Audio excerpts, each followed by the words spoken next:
محمد سيد الكونين والثقلين والفارقين من عرب ومن عجم الذي خلق الإنسان وعلمه البيان والصلاة والسلام على رسوله سيد الإنس والجان وعلى آله وأصحابه ذوي الخير والإحسان أما بعد فأعوذ بالله من الشيطان الرجيم بسم الله الرحمن الرحيم لقد من الله على المؤمنين إذ بعث فيهم رسولا من أنفسهم يتلو عليهم آياته ويزكيهم ويعلمهم الكتاب والحكمة وإن كانوا من قبل لفي ضلال مبين صدق الله مولانا العظيم وبلغنا رسوله النبي الأمين المتين المختار الكريم ونحن على ذلك من الشاهدين والشاكرين والحمد لله رب العالمین۔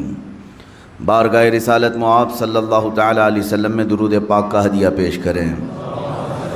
اللہم صلی علی سیدنا و مولانا محمد معدن الجود والکرم وآلہ واصحابہ الکرام وابنہ الکریم وبارک وسلم صلاۃ دائمۃ سرمدا ابدا۔ ایک عرب نے آدمی کا بول بالا کر دیا، خاک کے ذروں کو ہمدوش ثریا کر دیا، خود نہ تھے جو راہ پہ اوروں کے ہادی بن گئے، کیا نظر تھی جس نے مردوں کو مسیحا کر دیا۔ وہ ایک عالمگیر انقلاب تھا آج سے 1400 سال پہلے مکہ کی سرزمین سے ابھرا۔ وہ اتنا بڑا ریولیوشن تھا کہ تاریخ میں اس سے بڑا ریولیوشن کبھی نہیں آیا۔ وہ ایک شخصیت تھی 14 صدیوں کے بعد بھی اپنا انفلوئنس آج بھی اپنا اثر باقی رکھتی ہے۔ رسول پاک صلی اللہ تعالیٰ علیہ وسلم کی آمد مدینہ طیبہ والوں کے لیے بلکہ پورے عالم عرب کے لیے یہ اتنا بڑا انقلاب تھا کہ تاریخ میں ایسا انقلاب دیکھنے کو نہیں ملا۔ بہت ساری انقلابی شخصیات آئی ہیں دنیا میں، بہت سارے لوگوں نے ماحول کو بدلا ہے، سیاسی شخصیات بھی ہیں اور مالی نظام کی شخصیات بھی ہیں، جیسے سیکولرزم بھی آیا، اور اس کے علاوہ دیگر جو شعبے مشہور ہوئے ہیں، تو کچھ نہ کچھ انقلاب لے کر آنے والی شخصیات تھیں، لیکن ان کا انقلاب ان کے زمانے تک محدود رہا، زیادہ دن تک نہیں چل سکا۔ رشیا میں انقلاب آیا، سوویت یونین ٹوٹ کر کے بکھر گئے، اور اس انقلاب کے بعد وہاں پر جو حکومتیں رہی وہ چند سالوں تک اس نظریے پر قائم رہی۔ چائنا میں ایک انقلاب آیا جن کو کمیونسٹ کہا جاتا ہے، وہاں جمہوریت نہیں، ڈیموکریسی نہیں۔ یہ بھی انقلاب جب آیا تو اس انقلاب لانے والے شخص کی تاریخ زیادہ دن تک نہیں رہی، لیکن محمد عربی صلی اللہ تعالیٰ علیہ وسلم کا لایا ہوا انقلاب ایسا تھا جو صرف تخت کے لیے نہیں تھا، صرف کرسی کے لیے نہیں تھا، بلکہ اوروں کا جو انقلاب ہے وہ نظام اور مادے بدلنے کے لیے ہے، لیکن رسول پاک کا جو انقلاب تھا وہ سیدھے انسان کی روح کو بدلنے کے لیے تھا۔ جب جڑ ہی تبدیل ہو جائے تو پھر اس سے نکلنے والی ہر شاخ ہری بھری ہی ہوگی۔ اللہ کے حبیب صلی اللہ تعالیٰ علیہ وسلم جس وقت مدینہ طیبہ میں تشریف لائے ہیں، روایات یہ بتاتی ہیں کہ صرف 6 لوگوں کو قلم پکڑنا آتا تھا، 6 لوگوں کو لکھنا آتا تھا، باقی عرب لوگ زیادہ لکھنا نہیں جانتے تھے۔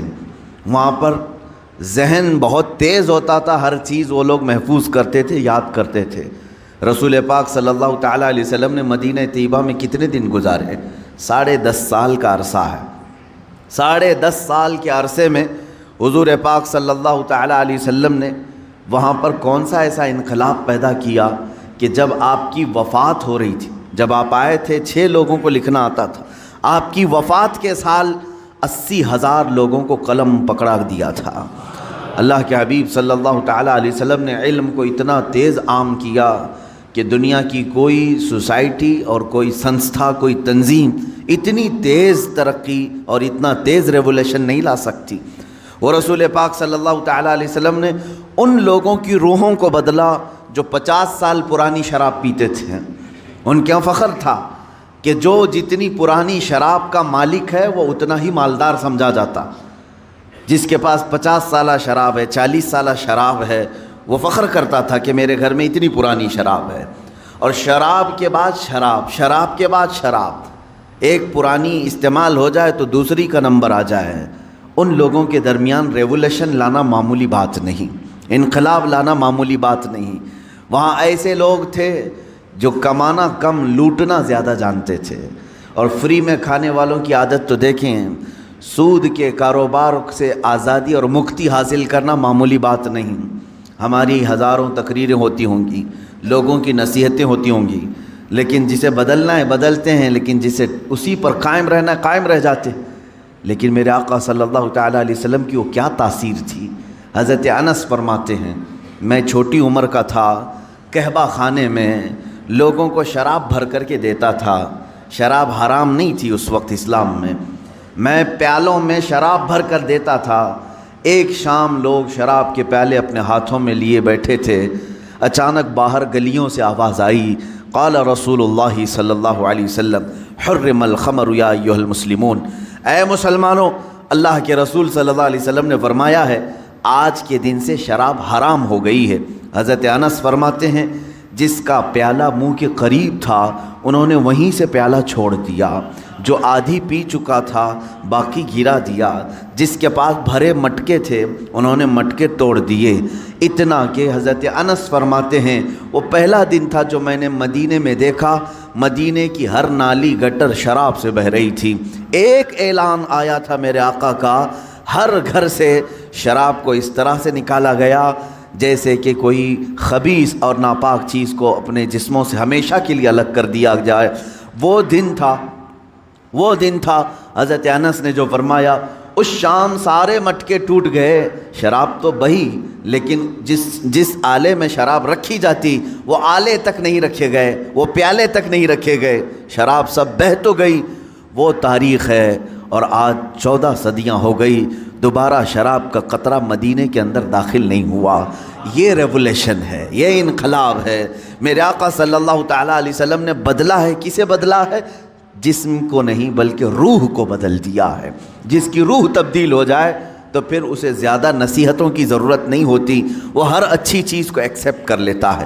اللہ کے حبیب صلی اللہ تعالیٰ علیہ وسلم کے پاس ایک صحابی ایسے بھی آئے جنہوں نے کہا زمانہ جاہلیت کی 2 چیزیں ایسی ہیں، ان میں سے ایک کو یاد کر کے میں ہنستا ہوں اور ایک کو یاد کر کے روتا ہوں۔ حضور نے پوچھا کہ کون سی ایسی 2 چیزیں ہیں؟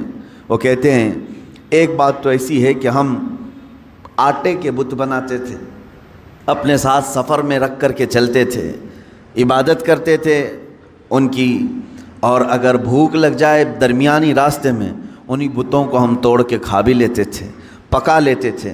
یا رسول اللہ صلی اللہ علیہ وسلم آج اسلام میں آنے کے بعد مجھے زمانے جاہلیت کی اس بری رسم کو یاد کر کے ہنسی آ جاتی ہے۔ ہم کس قدر کم عقل تھے کہ اپنے ہاتھوں سے بنائے ہوئے آٹوں کے معبود رکھتے تھے اور انہی کو توڑ کے کھا بھی جاتے تھے۔ دوسری بات یہ ہے کہ جس بات کو یاد کر کے مجھے رونا آتا ہے، اے اللہ کے حبیب صلی اللہ علیہ وسلم، ہمارے معاشرے میں لڑکی کا پیدا ہونا عیب سمجھا جاتا تھا۔ جس گھر میں لڑکی پیدا ہو جائے وہ گھر سے باہر نہیں نکلتا تھا، شرم سے منہ چھپاتا تھا، اس لیے کہ کسی کو داماد بنانا وہ اپنے لیے تذلیل سمجھتے تھے، ذلت والا کام سمجھتے۔ وہ صحابی کہتے ہیں اس ذلت کی وجہ سے، اس تذلیل آمیز لہجے کو جو معاشرے میں نے دیکھا ہے، اس کی بنیاد پر میں نے خود اپنے ہاتھ سے میری 6 بیٹیوں کو دفن کیا ہے۔ 6 بیٹیوں کو میں نے زندہ قبر کے اندر دفن کیا ہے۔ 5 تو ایسی تھی کہ پیدا ہوتے ہی دفن ہو گئی، 6ٹھی ایسی کہ میری غیر موجودگی میں پیدا ہوئی، کچھ بڑی ہو گئی، اس کی ماں نے دفن نہیں کیا تھا، چھپا رکھ لیا تھا، لیکن بعد میں جب مجھے خبر ہو گئی تو وہ کچھ آواز نکالنے کے قابل ہو گئی تھی، بات کرنے کے قابل ہو گئی تھی۔ اس زمانے کی جہالت کی غیرت نے مجھے گوارا نہیں کیا کہ میں سارے لوگوں کے درمیان لڑکی کو پالوں، اس لیے کہ لڑکی کا ہونا وہاں عیب تھا۔ اے اللہ کے رسول، میں اس ننھی سی بچی کو جو بولتی بھی تھی میں لے کر گیا وہیں پر جہاں بچیوں کو دفن کیا جاتا تھا، اپنے ہاتھ سے میں نے گڑھا کھودا اور اس بچی کو میں نے گڑھے میں ڈال دیا۔ وہ پکارتی رہی، اس کی چیخیں آج بھی سنائی دیتی ہیں، لیکن میں نے اس کے اوپر بہت سارے ڈھیلے ڈال دیے، پتھر ڈال دیے، مٹی سے بند کر دیا۔ آخر وقت تک اس کی آواز مجھے آتی رہی، لیکن اس کے بعد اللہ نے آپ کے ذریعے سے یہ احسان کیا کہ مجھے دولت اسلام عطا کیا، دولت ایمان عطا کیا۔ اے اللہ کے نبی، میں اپنی جہالت کی اس پرانی رسم کو یاد کر کے کبھی روتا ہوں۔ میں کیسا کٹھور باپ تھا کہ اپنے گود میں پیدا ہونے والی بچی جس کا گلا گھونٹ کر کے ہم نے خود قبر میں دفن کیا ہے۔ اے رسول گرامی وقار صلی اللہ تعالیٰ علیہ وسلم، آپ کی بدولت اللہ نے ہماری روحوں میں تبدیلی عطا کی۔ اب ان صحابہ کا حال کیا تھا، ان کا کیا حال تھا؟ اللہ اکبر۔ ایک صحابی حضور پاک صلی اللہ علیہ وسلم کے زمانے کے بعد ایک خاتون جو مدینے کی یہودی عورت ہے، یمن جانا چاہتی ہے، انہی دو نوجوان صحابہ کو سیدنا ابو بکر صدیق رضی اللہ تعالیٰ عنہ نے نگراں بنا کر کے بھیج دیا۔ وہ یمن تک چلی گئی خاتون، لیکن ان دو جوانوں نے سر اٹھا کر اونٹ تک اس عورت کو دیکھا نہیں۔ مدینے سے لے کر یمن تک اس خاتون کو پہنچایا۔ وہاں پہنچنے کے بعد اس خاتون نے کہا، میں مدینہ تو اس لیے چھوڑ آئی تھی کہ مجھے ڈر لگ رہا تھا کہ مسلمان کہیں میری عزت پر حملہ نہ کر دیں۔ میں اکیلی رہ گئی تھی، میرا خاندان نہیں تھا۔ میں یمن میں اپنے خاندان والوں سے ملنے کے لیے آ گئی تھی، لیکن اے یمن والوں، تم گواہ رہو، محمد کے جو غلام ہیں وہ عورتوں کی عزت کے محافظ ہوتے ہیں۔ میں نے پورے راستے بھر ان جوانوں کو دیکھا، ایک نظر اٹھا کر کے انہوں نے میری طرف نہیں کیا، اور مجھے جو ضرورت ہوتی تھی راستے میں ہر ضرورت کا میرا خیال کیا، لیکن کبھی نظر بھر کر مجھے دیکھا نہیں۔ اور وہیں سے وہ خاتون کہتی ہے، تم سب گواہ ہو جاؤ، جہاں میری عزت کی حفاظت ہے اسی دین میں بھی داخل ہوتی ہوں۔ یہ اللہ کے نبی صلی اللہ تعالیٰ علیہ وسلم کا لایا ہوا ریولیشن ہے، انقلاب ہے۔ میں چیلنج کرتا ہوں، پوری دنیا میں کوئی ایسی شخصیت نہ آ سکی جو اتنا بڑا انقلاب لائی ہو۔ مدینہ طیبہ میں آئے ہیں حضور اکرم صلی اللہ تعالیٰ علیہ وسلم، جب چند سو کی تعداد تھی، 200 کے قریب مسلمان تھے، لیکن 10 سال کے اندر، 10.5 سال کے اندر وہ رسول پاک صلی اللہ تعالیٰ علیہ وسلم نے انسانوں کا ایک ایسا سمندر جمع کیا جن میں سے ہر ایک آسمان کا مہ کامل بن کر نکلا ہے۔ ہر ایک صحابی اپنی جگہ پر عظمت والا ہے۔ خود میرے آقا نے فرمایا، اصحابی کالنجوم بأیہم اقتدیتم اہتدیتم، میرے سارے صحابہ ستاروں کی طرح ہیں، تم جس کی پیروی کرو گے ہدایت پا جاؤ گے۔ اس لیے کہ میں اس ریولیشن کی بات کر رہا ہوں، ہم پڑھا رہے ہیں، کوئی ٹیچر ہوگا، کوئی پروفیسر ہوگا، کوئی دوسرا عالم دین ہوگا، اس نے پڑھایا ہوگا، شاگرد بنائے ہوں گے، لیکن سارے شاگردوں میں 4-5 پر وہ فخر کر سکتا ہے، 10-12 پر فخر کر سکتا ہے۔ میرے اتنے سارے شاگردوں میں چند لائق نکلے ہیں، یہ اتنے اچھے ہیں کہ ان کے ذریعے سے کام ہو سکتا ہے۔ دنیا کا کوئی بھی استاد پروفیسر لیں، اس کے شاگردوں میں چند ماہر نکل سکتے ہیں، چند قابل نکل سکتے ہیں، لیکن دنیا کا تنہا وہ استاد محمد الرسول اللہ ہے صلی اللہ تعالیٰ علیہ وسلم، جن کے ہر شاگرد کو آسمان کا ستارہ ہونے کی اللہ کے رسول نے خود بشارت عطا کی ہے۔ ان میں سے ہر ایک مشعل ہدایت ہے، ان میں سے ہر ایک کتنے ہیں وہ 10.5 سال کے اندر جو 200 صحابہ کی موجودگی میں آئے رسول تھے۔ 200 صحابہ کی موجودگی میں آنے والے وہ رسول جب وفات ہو رہی ہے میرے آقا کی، اس وقت 1,20,000 صحابہ موجود ہیں۔ 1,20,000 کے دلوں کے اندر موجیں مارتا ہوا عشق رسول کا سمندر ہے۔ رسول پاک پر جان فدا کرنے والے جذبے 1-2 کے اندر نہیں، 1,20,000 کے اندر ہے۔ میں پوچھتا ہوں وہ ریولیشن کیسا تھا، وہ انقلاب کیسا تھا؟ اللہ تعالی ہماری زبانوں میں وہ اثر دے کہ ہم روحوں کو تبدیل کر سکیں۔ جسم بدلنے والی جماعتیں بہت آئیں، جسم کو تبدیل کرنے والی بہت ساری تنظیمیں آئیں۔ اے اللہ ہمارے درمیان وہ کوئی قائد بھیج، ایسا کوئی شیخ ہو جو میرے چہرے کو نہیں میرے دل کو تبدیل کر دے۔ ہمیشہ دعا بھی یہی کرتے رہو، اس لیے کہ آج زمانہ فتن کا ایسا ہے کہ لوگ تمہیں ہر طرح سے اوپر سے بدل کر کے رکھ سکتے ہیں۔ ظاہر سی بات ہے، ڈسپلن کے اعتبار سے ہمارے سب کے کپڑے ایک ہو سکتے ہیں، ٹوپیاں ایک ہو سکتی ہیں، جوتے ایک ہو سکتے ہیں، ہم ظاہری زیب و زینت کو سنوار تو سکتے ہیں۔ دنیا میں ہر سوسائٹی، تنظیم، کمیٹیاں، تحریکیں، تنظیمیں یہ سب کر سکتی ہیں، لیکن شاید و باید کوئی ایسا ہوگا جو رسول پاک کی درسگاہ کا پروردہ ہوگا، وہاں کا پلا ہوا ہوگا۔ وہ جسم ہو سکتا ہے نہ بدلے، لیکن روح کو دل سے بدل دیتا ہے۔ اس لیے کہ میرے آقا کے پاس پڑھنے والے، بیٹھنے والے صحابہ میں کچھ ایسے تھے جن کے پاس صرف ایک کپڑا ہے، تہبند ہے، صرف ایک تہبند ہے، اوپر اوڑھنے کے لیے چادر تک نہیں۔ کچھ صحابہ وہ ہیں جن کے پاس 2 لباس ہیں، سلے ہوئے نہیں، بغیر سلے ہوئے، جس طرح احرام ہوتا ہے۔ لیکن کیا ہماری یہ قیمتی جبے اور ہماری شیروانیاں ان کی ایک تہبند کے برابر ہو سکتی ہیں؟ ان کے چادر تک ہم پہنچ سکتے ہیں؟ وہ سادے لباس میں ہی رہے۔ اس لیے کہ میرے آقا صلی اللہ تعالیٰ علیہ وسلم نے جو ریولیشن، جو انقلاب لایا، وہ کپڑوں کا انقلاب نہیں تھا، وہ روح کا انقلاب تھا، روح کا انقلاب تھا۔ آپ دیکھیں 3 دن میں ایک مرتبہ ایک کھجور کی گھٹلی چوس کر رہنے والے ابو ہریرہ جب رسول پاک کی بارگاہ سے نکلتے ہیں، علم کا اتنا ذخیرہ کہ آج شریعت اسلامیہ کے 80 لاکھ کے قریب مسائل حضرت ابو ہریرہ سے روایت کیے ہوئے ہیں، حدیثیں ان سے روایت کی ہوئی ہیں۔ وہ اپنا گھر بار چھوڑ کر کے آنے والے ایک صحابی رسول، حضور کے ایک شاگرد کا یہ حال ہے۔ عبداللہ ابن عباس رضی اللہ تعالیٰ، چھوٹی عمر کے ہیں، ابھی حضور کو زیادہ زمانہ انہوں نے نہیں پایا، بچپن میں حضور پاک صلی اللہ تعالیٰ علیہ وسلم کے پاس رہے۔ آپ کی عمر غالباً 12-13 سال تھی جب حضور وفات پا چکے تھے۔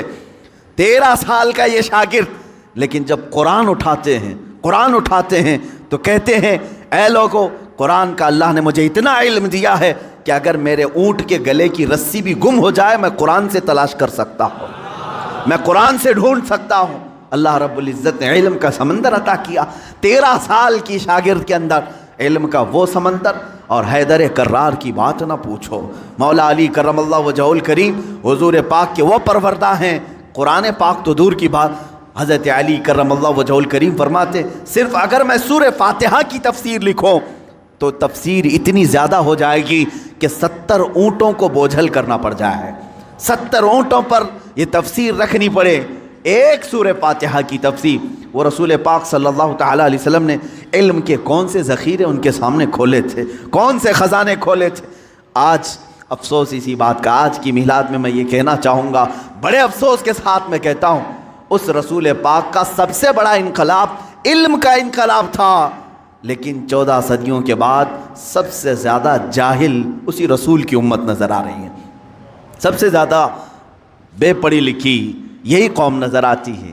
ان پڑھوں میں ہمارا شمار، نہ لکھنے والوں میں ہمارا شمار، اکثر تھمب امپریشن والے بہت ہمارے درمیان۔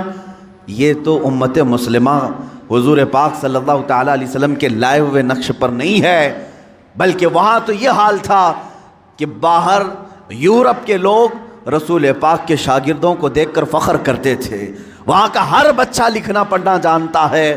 یورپ میں تو صرف بادشاہوں کے بچے لکھنا پڑھنا جانتے تھے، عام لوگوں کا تو تعلیم کا حق بھی نہیں تھا، جو رائٹس آف ایجوکیشن ہوتا ہے یورپ میں یہ تھا ہی نہیں، وہاں صرف اور صرف مالداروں کے پاس تھا۔ رسول پاک صلی اللہ علیہ وسلم نے ہر گھر کو تعلیم حاصل کرنے کا حق دیا، بلکہ یوں فرمایا طلب العلم فریضۃ علی کل مسلم و مسلمہ، ہر مسلمان مرد اور عورت پر علم کا حاصل کرنا فرض ہے، فرض قرار دیا۔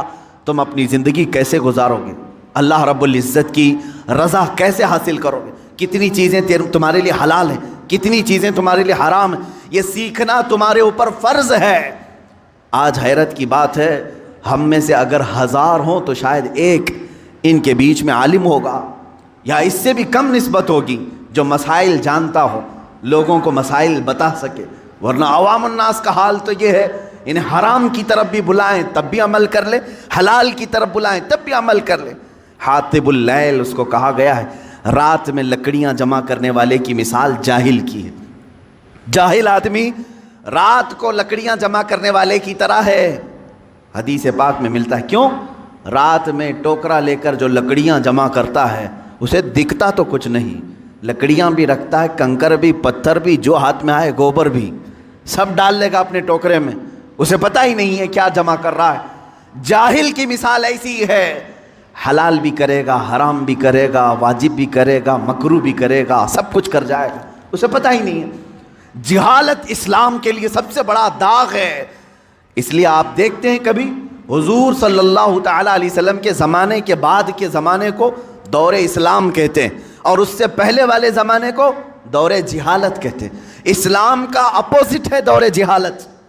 ہونا تو یہ چاہیے کہ اسلام سے پہلے کفر ہو، اسلام کا اپوزٹ تو کفر ہے، لیکن یہاں اتنا اپوز کیا گیا ہے جہالت کو کہ اسلام کا اگر سب سے بڑا اپوزٹ کچھ ہے تو جہالت ہے۔ نہ جاننا، علم کا نہ ہونا، یہ اسلام کا بالکل اپوزٹ ہے۔ اس اپوزٹ کو تم اپنے سینوں میں پال کر رکھے ہو آج۔ بچوں کو تعلیم سے دور رکھنا، اپنے گھروں کو علمی ماحول سے دور رکھنا، یہی تو ایک وجہ ہے کہ جو ہمارے معاشرے میں آتا ہے اپنا رنگ جمانے کی کوشش کرتا ہے اور جم بھی جاتا ہے۔ وجہ صرف اور صرف یہ جہالت۔ اگر تم شریعت مصطفیٰ صلی اللہ تعالیٰ علیہ وسلم کے علم سے بہرہ مند ہو، آج کون سی چیز ایسی ہے جو تمہیں علم حاصل کرنے سے روکتی؟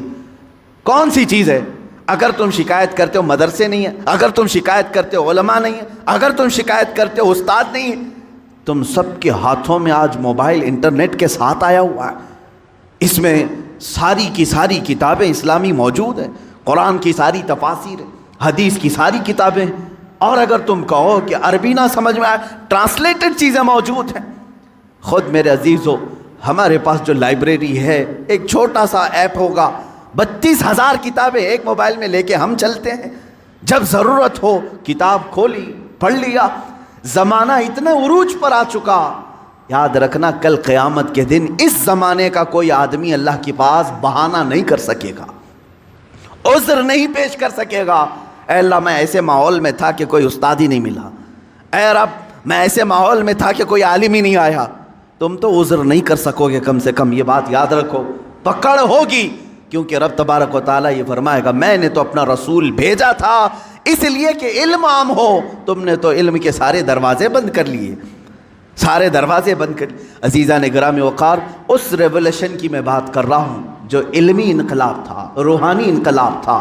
اب ایک بات اور، جب لائٹ آ جاتی ہے تو بہت ساری چیزیں دکھنے لگتی ہیں۔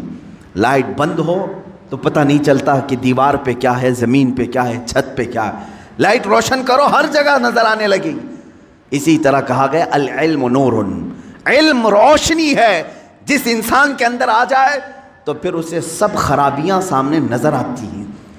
حرام کیا ہے، کفر کیا ہے، شرک کیا ہے، غلاظت کیا ہے، علم کی روشنی میں وہ بندہ دیکھ سکتا ہے، اور جاہل اندھیرے میں ہاتھ پیر چلاتا رہتا ہے۔ کتنی خرافات ہمارے معاشرے میں آئی ہے صرف جہالت کی وجہ سے۔ دیکھا دیکھی ہم نے بہت ساری چیزوں کو ایکسیپٹ کر لیا ہے، اس کے پیچھے چل رہے ہیں، تقلید جس کو اندھی تقلید کہتے ہیں۔ ہم کسی کے بھی پیچھے چل پڑتے ہیں، اس کی وجہ کیا ہے؟ جہالت۔ اللہ کے نبی صلی اللہ تعالیٰ علیہ وسلم اسی چیز کو ختم کرنے کے لیے تشریف لائے تھے۔ میں نے شروع میں اپنے تقریر کے یہی عرض کیا کہ ایک عرب نے آدمی کا بول بالا کر دیا، خاک کے ذروں کو ہمدوش ثریا کر دیا۔ ظاہر سی بات ہے، بتوں کی پوجا کرنے والوں کو بتوں سے آزادی دلا کر ایک خدا کی طرف لانا معمولی بات نہیں، لیکن رسول پاک نے یہ کام علم کے ذریعے فرمایا۔ علم کے ذریعے جب بندے کے پاس علم ہو تو آپ اس سے ڈیبیٹ کر سکتے ہیں۔ جاہلوں سے کیا مناظرہ ہوگا، جاہلوں سے کیا ڈیبیٹ ہو سکتا ہے؟ وہ اپنی ہی ہانکتا رہے گا۔ لیکن جس کے پاس علم آ جائے وہ دلیلوں کو سمجھتا بھی ہے اور دلیلوں کو ایکسیپٹ بھی کرتا ہے۔ حضور پاک صلی اللہ تعالیٰ علیہ وسلم نے سب سے پہلے قرآن کے علم کو عام کیا۔ جب وہاں مکہ والے اور مدینے والے اس علم کو دیکھ رہے تھے جو رسول پاک کی زبان سے نکل رہا تھا، تب انہوں نے رسول پاک کی دلیلوں کو بھی ایکسیپٹ کیا ہے۔ میرے عزیزو، اتنی آسانی سے سب اسلام میں نہیں آئے۔ بعض وہ صحابہ ہیں جو آمنا صدقنا کہہ کر آ گئے، لیکن اکثر تو ایسے ہیں جنہوں نے جانچا، پرکھا، امتحانات لیے کہ حقیقت میں ہے بھی کہ نہیں۔ برسوں سے تو پوجا چل رہی ہے، ماں باپ دادا دادی سب کر رہے تھے، انہوں نے اگر آج انکار کیا ہے تو دلیل تو دے کے پوچھیں۔ حضور پاک صلی اللہ تعالیٰ علیہ وسلم کے پاس ڈیبیٹ کے لیے کئی لوگ آئے۔ آپ ایک خدا کی طرف بلا رہے ہیں، ہمارے خداؤں کا کیا برا ہے، ان کے یہاں کیا ہے؟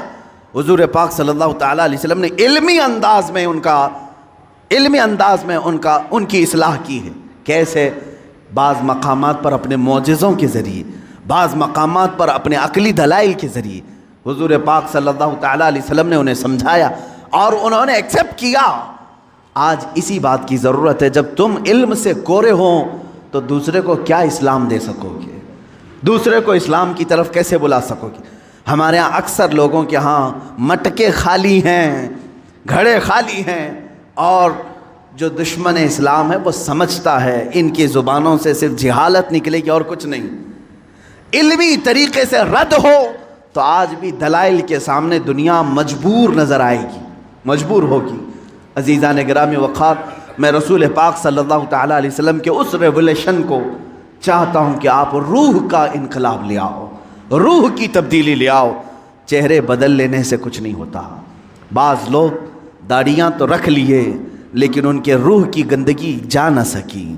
بعض لوگ عمامے اور لباس تو صاف کر لیے لیکن اندر کے برے کرتوت جا نہ سکے۔ یہ ایسی ہی ہے جیسے کسی کنویں میں کتا مرا پڑا ہے، آپ نے پانی تو پورا خالی کر دیا، مرے ہوئے کتے کو اسی میں چھوڑ دیا، تو پھر جب پانی آئے گا اس کتے کی مرے ہوئے بدبو آتی رہے گی۔ یہاں لباس تبدیل کرنا، صرف داڑھی رکھ لینا، صرف عمامہ پہن لینا یا صرف ظاہر کو سنبھال لینا اسلام کا یہ تقاضا نہیں، بلکہ اپنے اندر موجود جو غلاظتیں ہیں، جو حرام کی خواہش کرتی ہے، جو تمہارا نفس برائیوں کی طرف توجہ کرتا ہے، اس چیز کو پہلے صاف کریں، پھر آپ جسم پر کچھ بھی کپڑا رکھیں، اللہ رب العزت تمہارے زبان پر اثر پیدا کرے گا۔ اس لیے کہ اب یہ بات زبان سے نہیں دل سے نکلے گی۔ آپ روح کی تبدیلی کی طرف توجہ کریں، روح کی تبدیلی۔ اسی لیے میرے آقا صلی اللہ تعالیٰ علیہ وسلم نے جن لوگوں کو مسیحا بنایا، شاعر نے یہی کہا ہے، خود نہ تھے جو راہ پہ اوروں کے ہادی بن گئے، کیا نظر تھی جس نے کہ مردوں کو مسیحا کر دیا۔ میرے آقا صلی اللہ تعالیٰ علیہ وسلم نے ان کو مسیحا بنایا۔ بعض صحابہ ایسے ہیں، ایک سفر پر ہیں، کہتے ہیں ایک آدمی پیٹ کے درد سے تڑپ رہا تھا۔ صحابہ کو یہ خبر نہیں تھی کہ کیا کیا جائے۔ ایک صحابی آگے بڑھے، انہوں نے کچھ پڑھا، اس پر پھونک دیا، اس کو پیٹ کا درد چلا گیا، ختم ہی ہو گیا، صحیح ہو گیا۔ سارے صحابہ نے پوچھا کہ تو کیا حکیم ہے، تو کیا معالج ہے، طبیب ہے، کیا کیا تو نے؟ اس صحابی نے کہا مجھے کچھ سمجھ میں نہیں آ رہا تھا، یہ بڑی تکلیف میں تھا، جس کے ہاں یہ لوگ مہمان تھے، میں نے سورہ فاتحہ کی تلاوت کی اور اس پر پھونک دیا، اس کا پیٹ صحیح ہو گیا۔ لیکن صحابہ ہر چیز کو اس طرح سے نہیں لے لیتے تھے۔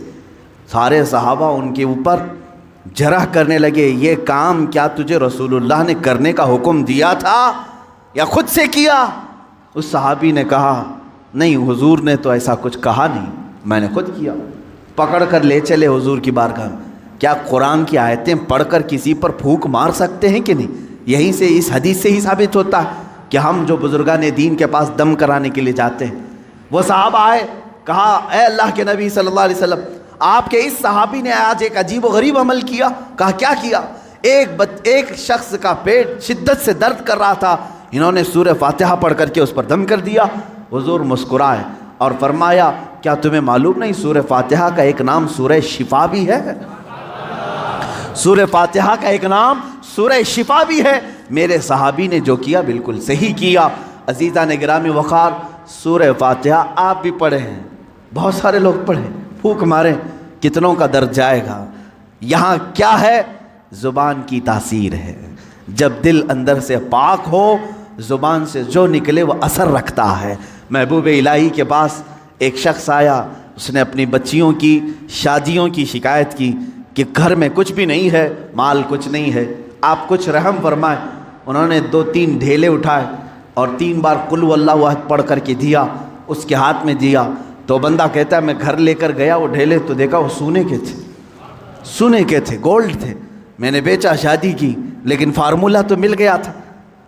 اس نے بھی اپنے گھر میں ڈھیلے اٹھائے اور قل ہو اللہ پڑھنے لگا، 1000 بار پڑھ لیا، ڈھیلا تو ڈھیلا ہی تھا، کچھ نہیں ہوا۔ دوسرے دن وہ آیا محبوب الہی کے پاس، کہا آپ نے اس دن مجھے جو دیا تھا کیا پڑھ کے دیا تھا؟ کہا قل ہو اللہ پڑھ کے دیا تھا۔ کہا میں کتنی مرتبہ آپ نے پڑھا تھا شیخ محترم؟ محبوب الہی نے کہا 3 بار پڑھا تھا۔ کہا میں 1000 بار پڑھا، ڈھیلا بدلا ہی نہیں، ڈھیلا بدلا ہی نہیں، ویسے ہی ہے۔ محبوب الہی نے فرمایا جا پہلے اپنی روح بدل لے، ہر چیز بدل جائے. اپنا دل بدل لے، اللہ تیری زبان سے ہر چیز کو بدل دے گا. آپ کی تاثیر جو ختم ہوگی تو روح کے بدلنے سے. آپ نے اپنی روح کو اور اپنے قلب کو غلاظتوں میں اگر رکھا ہے تو زبان کی تاثیر ختم ہو جاتی. حضرت سیدنا سلیمان جزولی رحمۃ اللہ تعالی جو دلائل الخیرات شریف کے مصنف، وہ کہتے ہیں درودوں کا مجموعہ انہوں نے لکھا ہے، کتاب لکھی.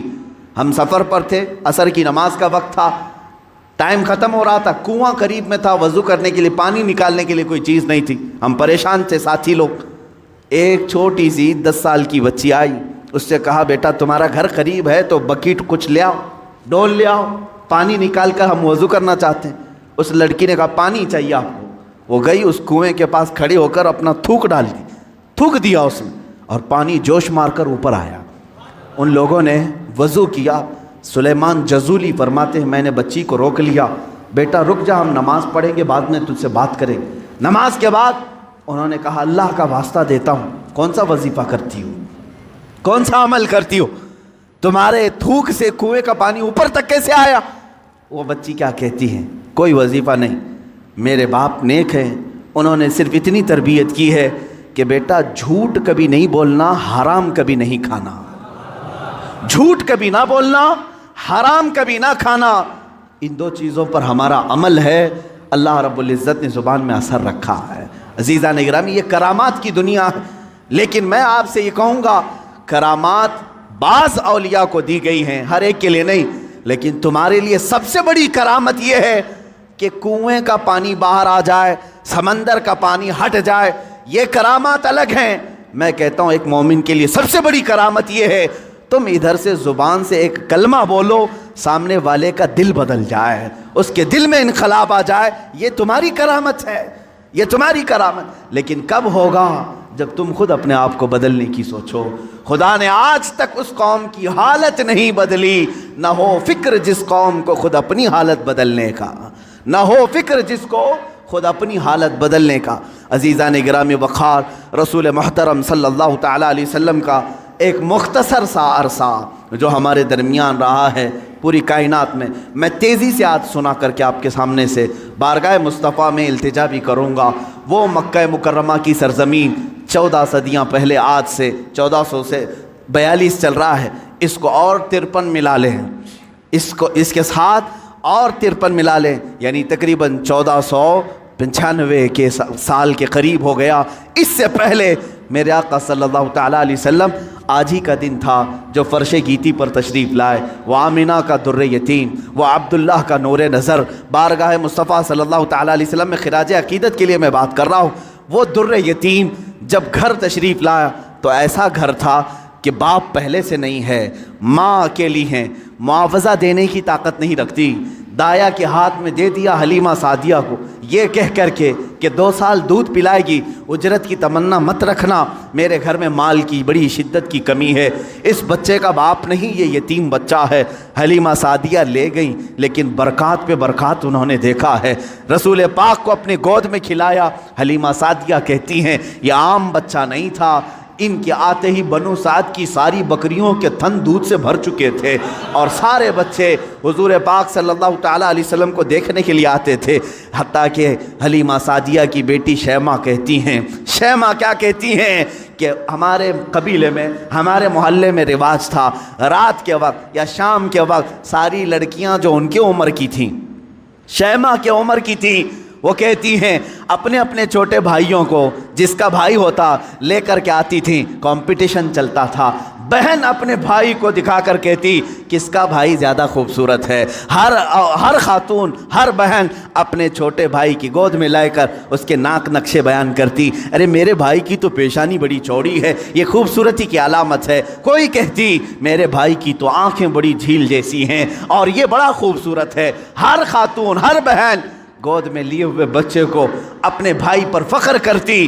اور حضرت شیمہ کہتی ہیں جب اس مجمع میں میرے بھائی محمد کو لے کر کے آتی، اللہ اللہ، وہ کہتی ہیں ساری میری سہیلیاں اٹھ کھڑی ہوتی، کہتی شیمہ تیرے بھائی کے ساتھ ہمارے بھائیوں کا مقابلہ نہیں، یہ ہمارا آپس کا مقابلہ ہے، یہ ہمارا آپس کا کمپٹیشن ہے، تو کبھی محمد کو ہمارے درمیان نہ لا، اس لیے کہ اس کے مقابل میں 14ویں کا چاند بھی شرما جاتا ہے۔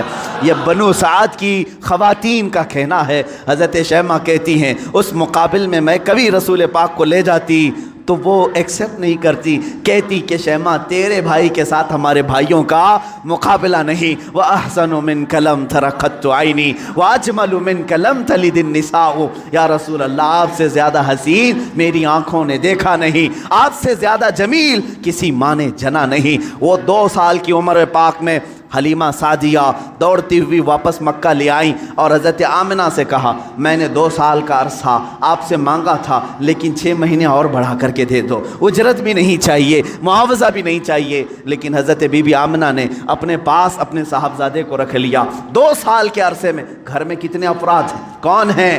باپ نہیں ہے، دادا ہے عبد المطلب، وہ بھی بڑھاپے کو پہنچے ہوئے ہیں۔ رسول پاک صلی اللہ تعالیٰ علیہ وسلم اپنے دادا کی سرپرستی میں ہیں۔ 6 سال کی عمر میں اپنی ماں کے ساتھ ننیحال کا سفر کیا، مدینہ کا سفر کیا۔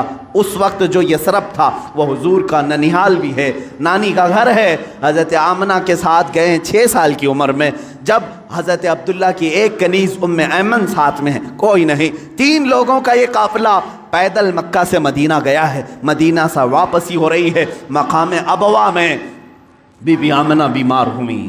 بی بی آمنہ سلام اللہ علیہا اتنی شدت سے بیمار ہوئیں کہ وہ چل پھر نہیں سکتی تھی، اسی راستے میں وہ رہ گئیں، اور اس کے بعد اپنے نور نظر کو قریب بلایا اور کہا اے محمد میری آخری سانسیں ہیں۔ 6 سال کی عمر پاک میں رسول پاک صلی اللہ علیہ وسلم نے اپنی ماں کی آنکھیں بند کیں اور ان کی روح قبض انصری سے پرواز کی۔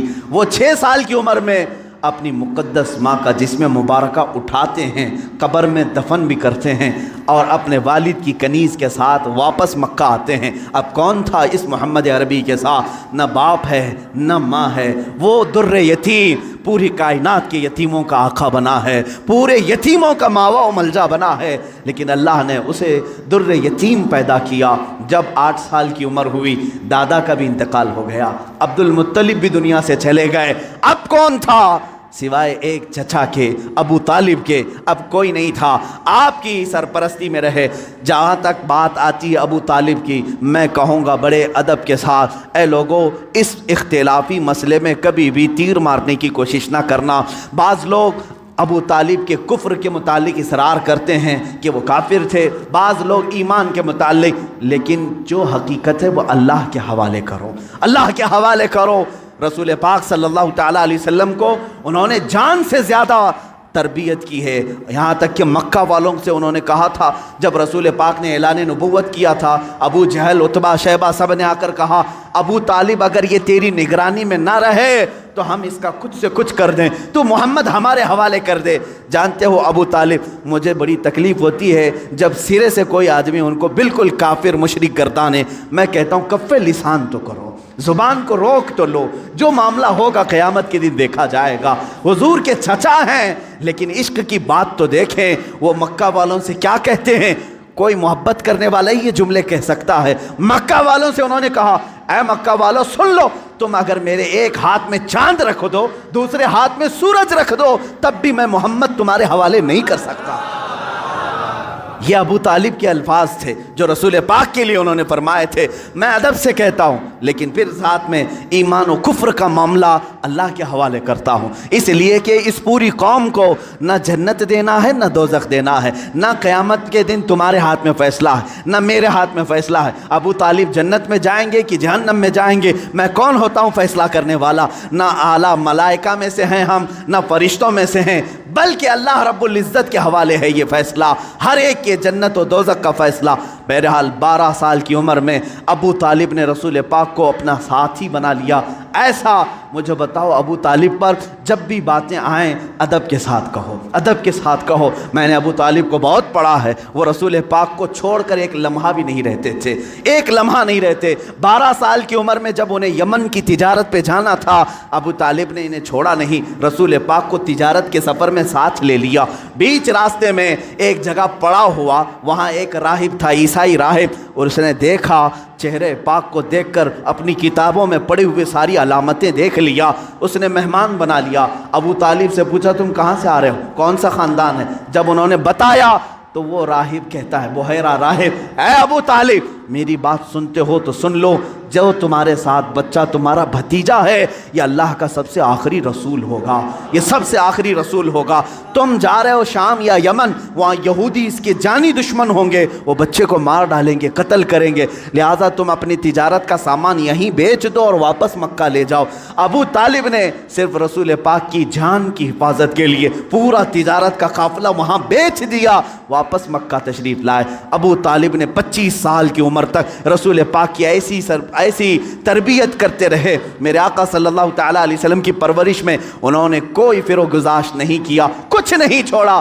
جب آپ کی عمر 25 سال کی ہوئی، میرے آقا کی شادی کی عمر ہے، یہ شادی کی عمر ہے، رسول پاک کو سامنے سے پیغام آیا بی بی خدیجۃ الکبریٰ کا، جو مکہ کی طاہرہ تھیں۔ لوگ کہتے ہوں گے مالدار سے شادی کیا، بلکہ آپ کو یہ معلوم نہیں، پورے مکہ میں حضرت خدیجہ کا ایک لقب مشہور تھا، طاہرہ ان کو کہا جاتا تھا۔ حضور کے پاس جب ان کا پیغام نکاح آیا، آپ نے ایکسیپٹ کیا۔ آپ سوچیں 25 سال کی عمر میں 40 سال کی خاتون سے نکاح کرنے والا صرف عورتوں کا دلدادہ نہیں ہو سکتا، وہ بھی بیوہ عورت، 2 شوہر ان کے ہو چکے تھے، اس سے پہلے انتقال کر چکے تھے، تیسرے شوہر میرے آقا ہیں۔ رسول پاک صلی اللہ تعالیٰ علیہ وسلم کی شادی ہو رہی ہے، شادی کا جو خطبہ نکاح ہے کوئی اور نہیں، ابو طالب ہی پڑھ رہے ہیں۔ ابو طالب نے خطبہ پڑھا، خطبے کے الفاظ بھی دیکھیں، کہیں ایک شرک نہیں، کہیں ایک کفر نہیں، بلکہ اللہ کی حمد و ثنا ہے، رب ذوالجلال کی تعریف و توصیف ہے۔ اس کے بعد رسول پاک کی تعریف بھی اس خطبے میں موجود ہے، وہ خطبہ آج بھی موجود ہے، کتابوں میں لکھا ہوا ہے۔ ابو طالب نے جو رسول پاک کے نکاح میں خطبہ پڑھا تھا، کوئی اور نہیں پڑھا، چچا نے خطبہ پڑھا، اور اس کے بعد محمد صلی اللہ تعالیٰ علیہ وسلم کا نام لیتے ہوئے پھر سارے مجمع میں کہا، یہ میرا عزیز از جان بھتیجا محمد ہے، اس سے زیادہ شریف پورے مکہ میں تم لا نہیں سکو گے، اس سے زیادہ حسین تم پورے عرب میں لا نہیں سکو گے۔ اس کے بعد کہا، محمد کا جو مہر طے پاتا ہے وہ ابو طالب کے مال سے جائے گا، خدیجۃ الکبریٰ کو جو مہر دیا گیا رسول پاک کا وہ بھی ابو طالب کے مال سے دیا گیا ہے، رسول پاک کے اس چچا کے مال سے۔ اب یہ زندگی ہے پاک، ازدواجی زندگی ہے، میرے آقا سیدہ خدیجہ کے ساتھ 25 سال گزارتے ہیں۔ 50 سال کی عمر مبارکہ جب میرے آقا کی ہوئی، یعنی 40 سال کی عمر پاک جب تھی، تب اللہ تعالیٰ نے آپ کو حکم دیا، اے رسول آپ اعلان کر دیں میں اللہ کا آخری رسول ہوں، بتوں کی عبادت چھوڑ دو، ایک خدا کی عبادت کی طرف آؤ۔ یہ حضور کی 40 سالہ زندگی میں جو انقلاب آیا، اب مکہ والوں کی یہاں سے ستم ظریفیاں شروع ہوئیں۔ میرے آقا نے سب کو جمع کیا مکہ کے ایک سرزمین پر، میدان میں، پوچھا میرے بارے میں تمہارا کیا خیال؟ سبوں نے کہا تم آج تک کبھی جھوٹ نہیں بولے اور کبھی کسی کی امانت میں خیانت نہیں کی۔ حضور نے فرمایا، اے مکہ والو، اگر میں یہ کہہ دوں ان پہاڑوں کے پیچھے ایک فوج چھپی ہے جو تم پر حملہ کرنا چاہتی ہے، کیا میری اس بات پر یقین کرو گے؟ سارے مکہ والوں نے ایک زبان ہو کر کہا، آج تک کبھی آپ نے جھوٹ کہا نہیں، اگر آپ کہتے ہیں کہ فوج ہے ہم اس کو بھی مانیں گے، ہم اس کو بھی یقین کے ساتھ تسلیم کریں گے۔ حضور نے فرمایا، جب میری باتوں پر اتنا تمہیں یقین ہے تو سنو، میں تمہیں کہتا ہوں اللہ ایک ہے، خدا ایک ہے، معبود ایک ہے، مسجود ایک ہے، ہر ایک کے سامنے سر جھکانا یہ تمہیں زیب نہیں دیتا، اور میں محمد اللہ کا آخری رسول ہوں، اس کی طرف سے اخلاقی تعلیمات لے آیا ہوں، تمہاری روحوں کا بدلنے آیا ہوں۔ جب میرے آقا نے فرمایا، سارے مکہ والے ناراض ہوئے، سوائے حضرت علی کرم اللہ وجہہ الکریم کے، کوئی اس میدان میں ایمان لانے والا نہیں تھا۔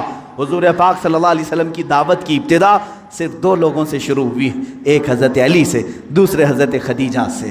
کبھی نا امید مت ہو، اپنی دعوت اثر کتنا رکھتی ہے یہ اللہ کے اوپر چھوڑو، بولنا سیکھو، آج نہ صحیح کل مولا تعالیٰ تمہاری اس دی ہوئی دعوت کو پائے تکمیل تک ضرور پہنچائے گا۔ 2 لوگوں سے دعوت شروع ہوئی، ایک علی سے، ایک خدیجہ سے، لیکن وہ دعوت آج کہاں کو پہنچی ہے؟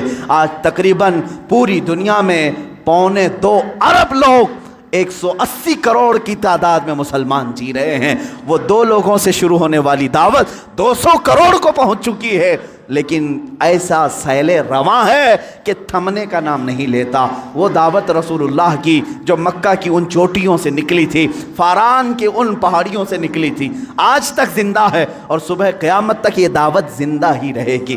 آج میں آپ کو بتاؤں مختصر سی بات، یہ جو آج فرانس، امریکہ، یورپ جو ان کے اندر جو کھلبلی ہے، بے چینی ہے، اور وقتاً فوقتاً یہ گستاخی کرنا اسلام کے خلاف، مسلمانوں کے خلاف، آتنکواد سے جوڑنا، ٹیررزم سے جوڑنا، کیوں ہو رہا ہے یہ سب؟ جانتے ہیں آپ؟ ایک پیٹ کا درد ہے۔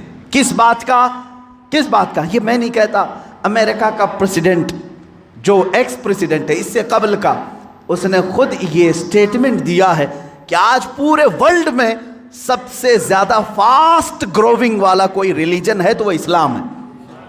یہ میں نہیں کہہ رہا، امریکہ کا پریزیڈنٹ کہہ رہا ہے سب سے زیادہ تیزی سے اگر کوئی دین دنیا میں پھیل رہا ہے تو اسلام ہے۔ یورپ کے متعلق تو تعداد آنکڑے بھی ملتے ہیں، پر ڈے وہاں 400 لوگ اسلام میں آ رہے ہیں۔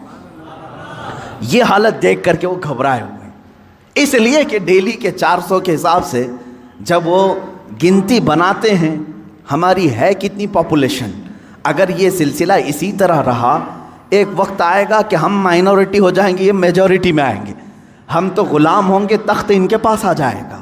یہ جو سب سے تیزی سے اسلام کے پھیلنا یورپ میں، امریکہ میں اور دوسرے علاقوں میں، خود فرانس کی حکومت یہ اچھی طرح سے جانتی ہے ان کے ہاں مسلمانوں کی تعداد چند سالوں پہلے کیا تھی اور آج کیا ہے۔ چند سالوں 20 یعنی 10 سال یا 20 سال کی آپ وہاں کے ریکارڈز نکال کر کے دیکھو، آج 60 لاکھ مسلمان ہیں۔ انہیں معلوم ہے اب میئر بھی یہ بنیں گے، وہاں کی پارلیمنٹ کی سیٹ پر بھی یہ کھڑے ہو رہے ہیں۔ یہی حال UK میں ہے، یہی حال امریکہ میں۔ یہ جو خوف ہے صرف اور صرف یہی خوف انہیں ستا رہا۔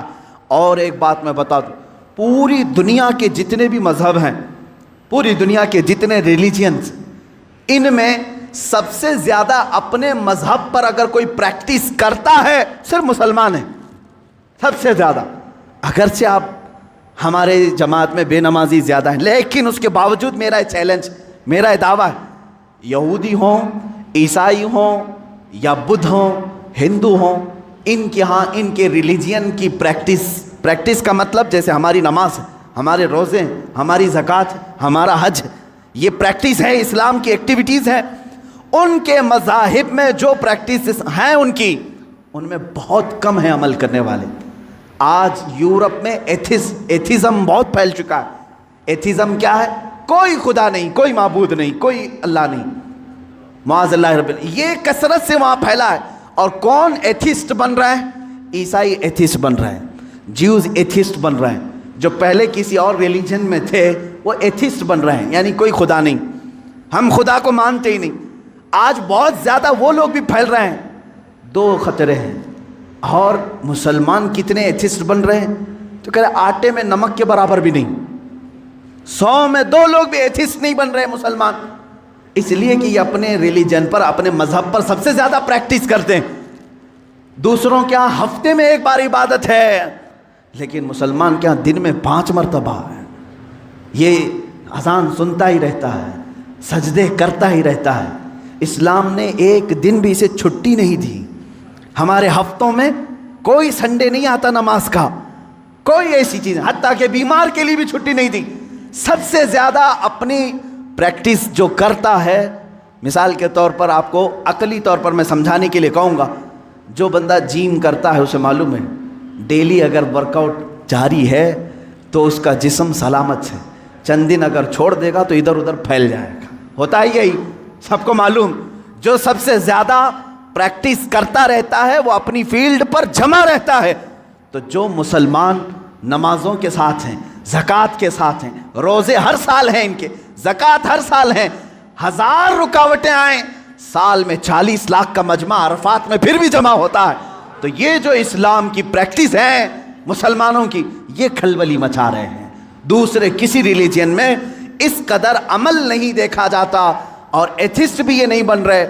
ان کے جو ہیں وہ چھوڑ کے جا رہے ہیں، یا تو اسلام میں جا رہے ہیں یا ایتھسٹ ہو رہے ہیں. ان قریب انہیں یہ خطرہ محسوس ہونے لگا کہ اسی طرح یہ چھوڑ دیا جائے تو یہ جو آج تالاب کی شکل میں یورپ میں ہے، کنویں کی شکل میں فرانس میں ہے، کل یہ سمندر کی شکل بن جائے گا اور پھر سب کو بہا لے جائے گا. اس لیے چاہتے ہیں کبھی ان کے نبی کے کارٹون بناؤ، کبھی قرآن پر حملہ کرو، کبھی اسلام پر، اور لوگوں کو دہشت گرد بنا کر کے ان کے خلاف غم و غصہ عام لوگوں میں ڈالو. لیکن ہو نہیں رہا ہے، ایسے ہو نہیں رہا ہے. بعض مسلمان چہرے یہ پکڑتے ہیں، جیسے اسامہ بن لادن کو پکڑا اور پوری دنیا میں بتانے کی کوشش کی داڑھی والا امامے والا آتنکواد ہوتا ہے، ٹیررسٹ ہوتا ہے. لیکن حیرت کی بات ہے، آپ کو میں بتاؤں 9/11 کے بعد 2001 کے بعد امریکہ کی ہسٹری میں دیکھا گیا، اس سے 100 سال پہلے 100 سال کے ریکارڈ میں اتنے مسلمان نہیں ہوئے تھے جو 10 سال کے اندر ہوئے. 10 سال کے اندر ہوئے اتنی تیزی. جب بار بار کہا گیا آتنکواد ہے، یہ آتنکواد ہے، تو بیچارے جو کبھی اسلام کو جانتے نہیں تھے انہوں نے قرآن اٹھانا شروع کیا، سیرت مصطفیٰ پڑھنا شروع کیا. دیکھتے تو ہیں صحیح، کیا قرآن حقیقت میں ٹیررزم سکھاتا ہے؟ کیا محمد آتنکواد سکھاتے تھے؟ جب وہ پڑھتے ہیں تو پھر کہتے ہیں اسلام کی فطرت میں وہ قدرت نے وہ لچک دی ہے، جتنا ہی دباؤ گے اتنا ہی وہ ابھرے گا. عزیزان گرامی وقار، رسول پاک صلی اللہ تعالیٰ علیہ وسلم کی وہ دعوت مکمل ہو کر رہے گی، اگرچہ کافر و مشرکین ناپسند کریں. 40 سال کے بعد سے لے کر 53 سال تک میرے آقا مکہ مکرمہ میں رہے، مصیبتیں بھی جھیلیں، مشقتیں بھی اٹھائیں، اور لوگوں کے 1000 طریقے کے طعنے بھی برداشت کیے. 53 سال کے بعد میرے آقا نے ہجرت فرمائی مدینہ طیبہ. مدینہ آنے کے بعد سب سے پہلے مسجد نبوی کی تعمیر ہوئی، صحابہ کو بھائی بھائی بنایا، اور اس کے بعد جو مدینہ کے خلاف آواز اٹھا تھا اس کے خلاف میرے آقا نے تلوار بھی اٹھائی. جنگ بدر ہوئی، جنگ احد ہوئی، جنگ خندق ہوئی، جنگ حنین ہوئی، جنگ تبوک ہوئی، اور جنگ موتا ہوئی. یہ وہ جنگیں ہیں جو دشمنان اسلام کے خلاف میرے آقا نے کی. تقریباً 25 یا 26 غزوات ہوئے، جس میں 18 میں تو خود میرے آقا تشریف لے کر گئے، اور یہ 10 سال کے عرصے میں زیادہ سے زیادہ جنگیں ہوئی. جو رسول مکہ چھوڑ کر نکلے تھے رات کی تاریکی میں، 2 لوگ، ابو بکر صدیق اور رسول محترم صلی اللہ تعالیٰ علیہ وسلم، 2 لوگ نکلے تھے. 6 سال گزرے تھے، 6 سال مدینے میں. 7ویں سال وہی رسول، وہی صدیق اکبر مکہ کی طرف واپس آ رہے ہیں حج کرنے، عمرہ کرنے کی نیت سے. لیکن کتنے لوگ ہیں؟ 10,000 کی تعداد میں آ رہے ہیں. کوئی قتل و قتال نہیں، کوئی جنگ و جدال نہیں. فاتح کی شان سے آئے، خانہ کعبہ میں داخل ہوئے، بتوں کو نکالا، پاک کیا، اور کہا آج محمد اللہ کا رسول خانہ کعبہ کو پاک کر رہا ہے، اور صبح قیامت تک اب یہاں شرک نہیں ہوگا، بت پرستی نہیں ہوگی. کعبے کو بنایا مطہر یہ رسول پاک نے. اب اس کے بعد رسول پاک صلی اللہ علیہ وسلم نے انہی 10 سالوں کے اندر کتنے غزوات کیے. وہ آخری سال تھا میرے آقا کا جب 10 ہجری تھی. حضور نے اعلان کیا جو حج کے لیے میرے ساتھ آنا چاہے سب آ جائیں. یہ سن کر کے تقریباً 1,20,000 صحابہ حضور کے حج کے سفر میں ساتھی بن گئے. میرے آقا تشریف لائے مکہ مکرمہ. یہ حضور کا آخری حج تھا جس میں خطبۃ الوداع، حضور صلی اللہ تعالیٰ علیہ وسلم نے حجۃ الوداع کا خطبہ دیا، آخری خطبہ دیا. وہ آخری خطبہ پورے دنیا والوں کے لیے دستور ہے، ایک لا ہے، ایک ایسے قوانین سے جمع کیا ہے. اسی میں حضور نے عورتوں کے حقوق بیان کیے، بچوں کے، بوڑھوں کے، مزدوروں کے، غریبوں کے، پڑوسیوں کے، ہر ایک کے حقوق اس ایک خطبے میں میرے آقا نے بیان کیا. حرام مال سے بچنے کی تلقین کی، سود سے بچنے کی تلقین کی، اور پھر گھمنڈ تکبر کرنے سے بچایا. حضور نے فرمایا تم سب آدم کی اولاد ہو، ایک دوسرے پر فخر نہ کرو، کالا گورے پر، گورا کالے پر، امیر غریب پر، غریب امیر پر، بلکہ میرے آقا نے فرمایا تقوی جس کے پاس ہے وہ اللہ کے نزدیک محترم ہے. یہ آخری خطبہ ہوا. اسی خطبے کے بعد میرے آقا نے اپنے صحابہ سے کہا اللہ نے اپنے بندے کو اختیار دیا ہے کہ دنیا چاہے تو دنیا لے لو، یا اپنے رب کے پاس جو چاہے وہ لے لو. اس بندے نے اللہ کے پاس رہنے کو قبول کر لیا ہے۔ یہ باتیں تھیں جو اشارہ دیا میرے آقا نے کہ اب رسول پاک زیادہ دن تک ان کے ساتھ نہ رہیں گے۔ محرم کا مہینہ تھا جب میرے آقا پلٹے مدینہ طیبہ، بیماری نے جکڑ لیا، سفر کا مہینہ پورے علالت میں گزرا۔ اس طرح کی علالت تھی، اس طرح کا بخار تھا کہ حضور پاک صلی اللہ تعالیٰ علیہ وسلم کو بعض اوقات صحابہ دونوں کندھے پکڑ کر کے مسجد میں لاتے تھے۔ حضور پاک صلی اللہ تعالیٰ علیہ وسلم کے پیر بھی زمین پر نہیں ٹکتے تھے۔ اس حالت میں حضور مصلی پر آئے اور اپنے صحابہ کو دیکھ کر مسکراتے بھی رہے، نمازیں بھی پڑھاتے رہے۔ پھر یہی ربیع الاول شریف کا مہینہ آیا، یہ 11ویں ہجری تھی، جب 12 ربیع الاول تھی، بعض روایات میں 13 ربیع الاول ہے، یعنی کل آنے والا جو دن ہے۔ اللہ کے حبیب صلی اللہ تعالیٰ علیہ وسلم نے سب کو جو وصیتیں کرنی تھی وہ وصیتیں فرمائی۔ ماں عائشہ صدیقہ کے حجرے میں آرام کرتے رہے۔ اللہ کے نبی صلی اللہ تعالیٰ علیہ وسلم کو بخار شدت کا تھا، بار بار مسواک طلب کرتے تھے یا پانی کے چھینٹے چہرے پر مارتے تھے اور پھر کہتے تھے یہ سکرات، یہ نزع کا وقت کتنا شدید ہوتا ہے، کتنا شدید ہوتا ہے۔ ماں عائشہ کہتی ہیں اچانک میں نے دیکھا دروازے پر کسی کی دستک ہو رہی ہے، میں نے کہا اللہ کے رسول آرام کر رہے ہیں۔ حضور نے فرمایا عائشہ وہ کوئی اور نہیں، ملک الموت عزرائیل ہے، وہ کسی کے آنے کے لیے اجازت نہیں مانگتا، آج مجھ سے اجازت لے رہا ہے، اس کے بعد پھر کسی سے نہیں لے گا۔ ملک الموت حجرے پاک میں داخل ہوئے۔ حضور پاک صلی اللہ تعالیٰ علیہ وسلم ماں عائشہ صدیقہ کے زانوں پر سر رکھ کر آرام کر رہے ہیں۔ ملک الموت نے اجازت طلب کی، آقا حکم ہو تو آپ کی روح پاک کو میں نکالوں، اللہ کے حضور لے جاؤں، آپ کے رب اعلیٰ کے جلوں میں لے جاؤں۔ رسول پاک صلی اللہ علیہ وسلم نے اس سے پہلے جانتے ہو کیا پوچھا تھا؟ میرا دل درد کرتا ہے۔ ملک الموت سے صرف اتنا پوچھا، یہ وہ وقت ہوتا ہے نزع کا وقت جس وقت باپ اپنے بیٹے کو بھول جاتا ہے، بھائی بہنوں کو بھول جاتا ہے، بلکہ اکثر تو لوگوں کو اپنا نام تک یاد نہیں ہوتا۔ سکرات کے وقت جاؤ لوگوں کے بستروں کے پاس، ہم کلمہ پڑھاتے رہتے ہیں، کلمہ آتا نہیں، لوگ بول نہیں پاتے، یہ وہ حالت ہوتی ہے نزع کی۔ لیکن اس وقت میرے آقا صلی اللہ علیہ وسلم ملک الموت سے یوں کہتے ہیں، اے اسرائیل یہ جو نزع کا درد ہے، کیا یہ درد میری امت کو بھی دیا جائے گا؟ کیا یہ سکرات کا درد میری امت کو بھی دیا جائے گا؟ ملک الموت نے کہا موت سے پہلے ہر ایک کو سکرات سے گزارا جائے گا۔ میرے آقا رو پڑے، واہ امتی، واہ امتی، اے اللہ میری امت، اے اللہ میری امت، کیا وہ نزع اور سکرات کو برداشت کر پائے گی؟ رب تعالیٰ نے حکم دیا، اے حبیب آپ غم نہ کریں، آپ اپنے امتیوں کو یہ بشارت دیں کہ جو ہر نماز کے بعد آیت الکرسی پڑھتا رہے ہیں وہ دنیا میں رہے گا، اس کی روح اللہ فرماتا ہے میں خود قبض کروں گا، اسے احساس نہ ہو۔ رسول پاک صلی اللہ تعالیٰ علیہ وسلم حضرت عائشہ سے بات کر ہی رہے تھے، آخری جملے میرے آقا کے الصلاۃ الصلاۃ، نماز نماز، اور تمہارے ہاتھوں کے نیچے جو مزدور ہیں ان کا خیال کرو، اتنا کہا اور حضور پاک نے ہمیشہ کے لیے اپنی آنکھیں بند کر لی۔ میرے آقا کے لبھائے مبارک بند ہو چکے تھے۔ حضرت عائشہ کہتی ہیں میں بات کرتی رہی، میں یہ سوچ رہی تھی کہ حضور اب بولیں گے، تب بولیں گے۔ کافی انتظار کے بعد بھی حضور بول نہیں رہے تھے۔ اب وہ کبھی نہیں بولنے والے تھے ظاہری الفاظ سے۔ اچانک ابو بکر صدیق حجرے میں آئے، حضرت عائشہ باتیں کر رہی تھی، حضرت ابو بکر صدیق نے دیکھا، پیشانی مبارکہ کو بوسہ دیا اور انا للہ و انا الیہ راجعون پڑھا۔ حضرت عائشہ نے پوچھا کیا ہوا بجا؟ کہا بیٹی تجھے معلوم نہیں، تمہارے سرتاج، تمہارے رفیق حیات، ہم سب کے آقا و مولا اپنے رب اعلیٰ کے حضور جا چکے۔ حضرت عائشہ کہتی ہیں پہلی مرتبہ میں نے کسی کو اپنے سامنے روح قبض ہوتے دیکھا، میں تو یہ محسوس کر رہی تھی کہ حضور بخار کی وجہ سے چپ ہیں، پھر بولیں گے۔ سیدہ کائنات فاطمۃ الزہرا سلام اللہ علیہا آئی، وہ خاندان میں تنہا باقی تھیں، حضور کی ساری اولاد ان کے سامنے فوت ہو چکی تھی، حضرت فاطمہ اکیلی رہ گئی تھی۔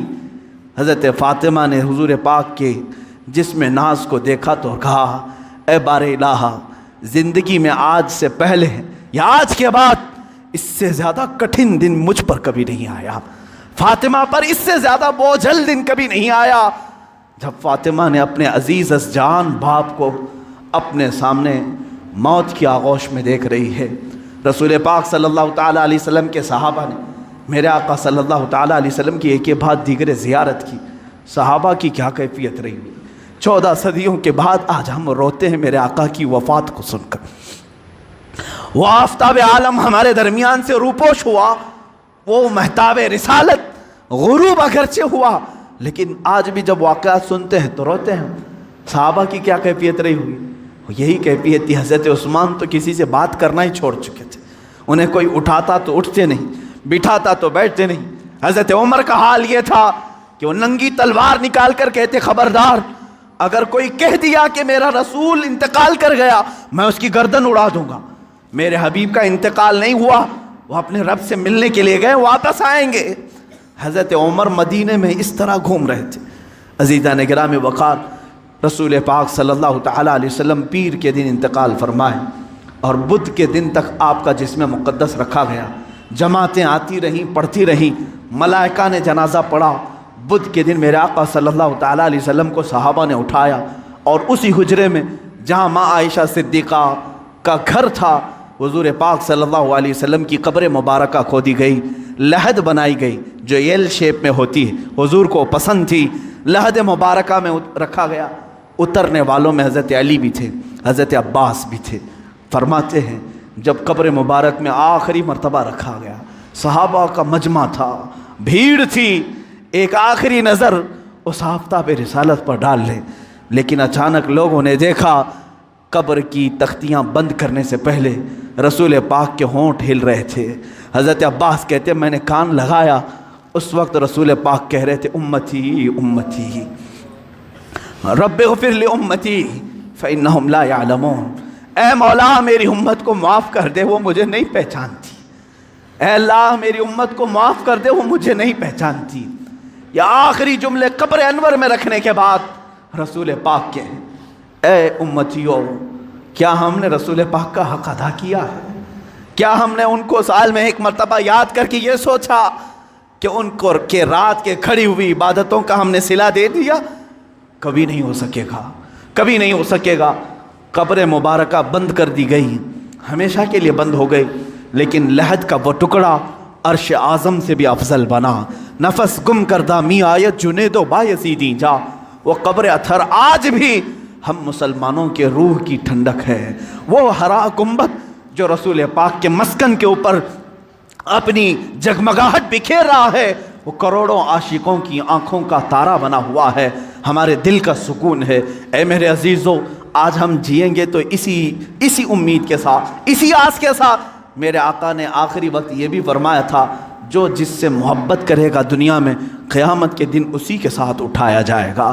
اگر تم آج اپنے نبی پر جان و مال، اپنے ماں باپ فدا کرنے کی بات کرتے ہو، خوف نہ کرو، کل ہم اٹھائے جائیں گے تو ہمارے آقا کے ساتھ اٹھائے جائیں گے، ہمارے رسول کے ساتھ اٹھائے جائیں گے۔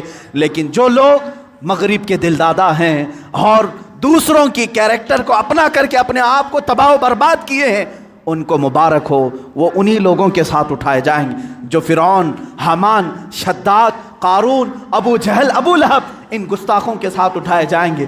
اللہ رب العزت میرے رسول کی زندگی پاک کو جب تک رکھا 63 سال وہ رحمت تھے، اور آپ کی وفات بھی امت کے لیے رحمت ہی ہے، رحمت ہی ہے، اور اللہ تعالیٰ ان کی برکت سے امت کو عذاب دینے سے محفوظ رکھا ہے۔